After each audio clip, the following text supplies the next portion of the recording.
I want to talk today about something that lives quietly in all our hearts, something powerful enough to break chains we didn't even know we were wearing, and that is forgiveness, especially the kind that begins within.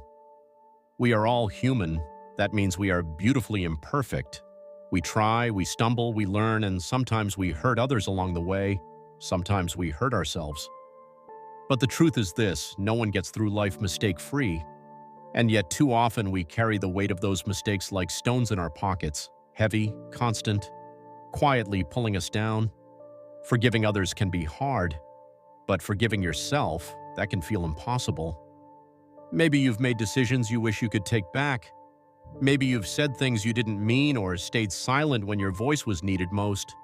But hear me, your mistakes do not define you. What defines you is what you choose to do next. Self-forgiveness isn't about pretending it didn't happen. It's not about excusing behavior or ignoring consequences. It's about owning what happened, making amends when you can, and then choosing to let it go. Because holding on to guilt doesn't heal anything. Growth does, change does, compassion does. Forgiving others is just as transformative. When someone hurts us, it's easy to build walls, to let anger and bitterness move in. But you don't forgive someone because they deserve it. You forgive them because you deserve peace. You deserve to be free from the past. You deserve to move forward without dragging around someone else's mistake like a chain. Now I know there are wounds that cut deep, betrayals that don't just sting, they change us. But forgiveness isn't the same as trust. It's not saying what you did was okay. It's saying what you did will not control me any longer. That's power, that's healing, that's freedom.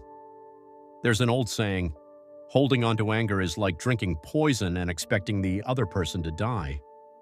Forgiveness clears that poison from your soul, and it starts with courage. The courage to say, yes, this hurt, but I choose to rise above it. Yes, I failed, but I am still worthy of love. That's when forgiveness becomes more than a word, it becomes a way of life. So today I ask you, what would it feel like to forgive yourself for one thing you've carried too long? Just one.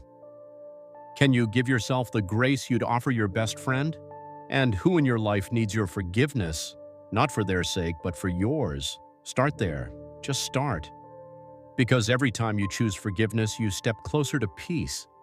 Every time you release blame, you make room for healing. And every time you offer grace, you become stronger, not weaker. In a world that teaches us to judge quickly and hold grudges tightly, be someone who forgives freely, be someone who lets go, be someone who moves forward with an open heart.